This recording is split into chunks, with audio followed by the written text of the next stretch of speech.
Veamos, ¿con cuál empezamos? Ya sé. El microscopio electrónico de transmisión consiste fundamentalmente de un cañón de electrones, lentes condensadoras, una lente objetiva, lentes intermedias y una lente protectora. Todas sus lentes son magnéticas. He aquí un diagrama de su funcionamiento. En este, el haz sale del cañón de electrones.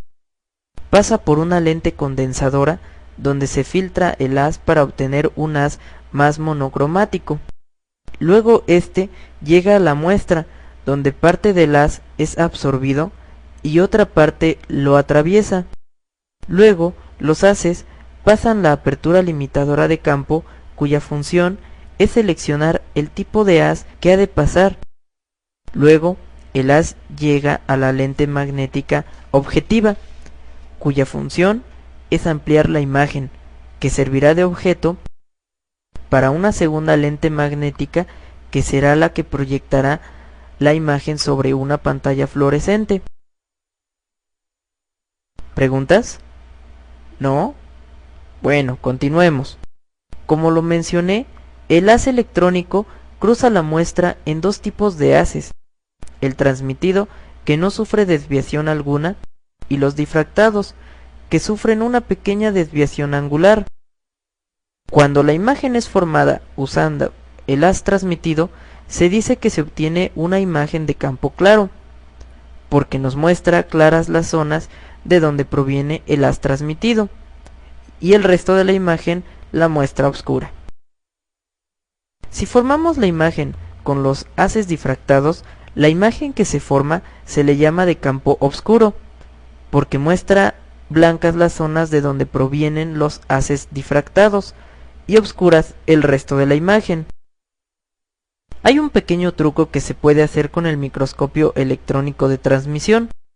Si enfocamos la lente proyectora para ver no el plano imagen, sino el plano focal de la lente objetiva, entonces veremos el patrón de difracción de la muestra.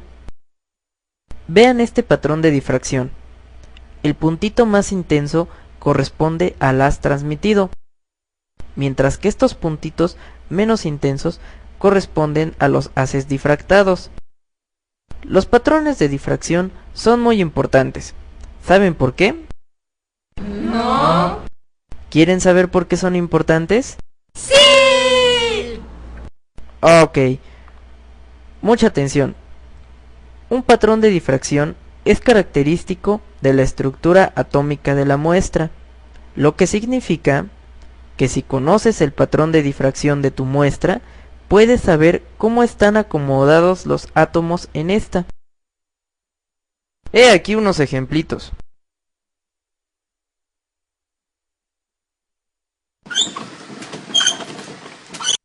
Por cierto, apaguen las luces. Perdonen. En esta diapositiva tenemos la imagen de un patrón de difracción formado por una rejilla con una rendija, en este con 2 rendijas, en este con 5 rendijas y en este con 20 rendijas. Cada patrón de difracción es exclusivo de la rendija que lo forma. Pasen a la siguiente diapositiva. Aquí vemos un patrón hecho con una rejilla cuadrada y aquí otro con una rejilla circular. Pero basta de rendijas comunes. Vean, este es el patrón de difracción formado por un cristal de sulfato de cobre. Este patrón de difracción es característico de los cristales. Este que ven aquí es producido por una fibra muscular y este tiene una historia muy bonita. Resulta que a mediados del siglo pasado, un grupo de científicos investigaba sobre la estructura del ADN. El modelo proponía una doble hélice en forma de escalera de caracol, pero hacían falta pruebas empíricas de esta teoría. Estas pruebas las encontró la destacada física Rosalind Franklin, quien, con su notable trabajo, demostró que la molécula de ADN efectivamente producía un patrón de difracción como este.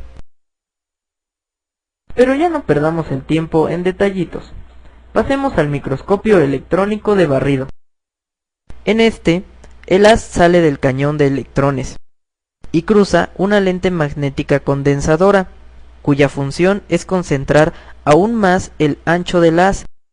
Luego, pasa a través de una bobina de barrido, que tiene la función de redireccionar el haz para barrer la muestra punto por punto. Después, varias cosas pueden sucederle a los electrones que llegan a la muestra. Estos pueden ser reflejados elásticamente sin pérdida de energía, pueden ser absorbidos y producir electrones secundarios de baja energía, y pueden ser absorbidos y producir rayos X. También pueden ser absorbidos y producir emisión de luz visible, y hasta se puede dar la creación de corrientes eléctricas dentro de la muestra. Todos estos efectos pueden usarse para producir una imagen, aunque lo más común es usar los electrones secundarios porque se presta a usarse con casi todo tipo de muestras. Los electrones secundarios que son emitidos por la muestra son captados por un colector de electrones, el cual registra la intensidad de electrones emitidos. Después, con un sistema electrónico muy avanzado, se amplifica la señal y se proyecta con un cinescopio de TV. El cañón de barrido y el cinescopio de la TV están sincronizados, de modo que cada punto que se ve en la TV corresponde a un punto sobre la muestra. Vean qué buenas imágenes se pueden obtener con el microscopio electrónico de barrido. ¡Wow! Hay marcadas diferencias entre el microscopio electrónico de transmisión y el microscopio electrónico de barrido. Por ejemplo, el microscopio electrónico de transmisión puede aumentar una imagen hasta 200.000 veces, mientras que el microscopio electrónico de barrido solo puede aumentar una imagen hasta unas 100.000 veces. El microscopio electrónico de barrido forma imágenes con características tridimensionales, mientras que el microscopio electrónico de transmisión solo forma imágenes bidimensionales. Con el microscopio electrónico de transmisión es posible obtener el patrón de difracción de la muestra. En cambio, con el microscopio electrónico de barrido se puede formar una imagen con una amplia gama de señales como son los rayos X y los electrones Auger.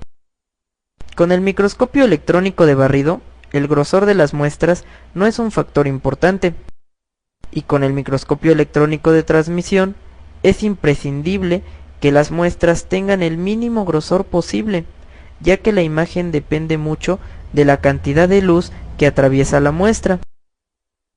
En fin, podemos decir que ambos se complementan. Pues creo que se nos acabó el tiempo. Nos vemos mañana en la siguiente clase.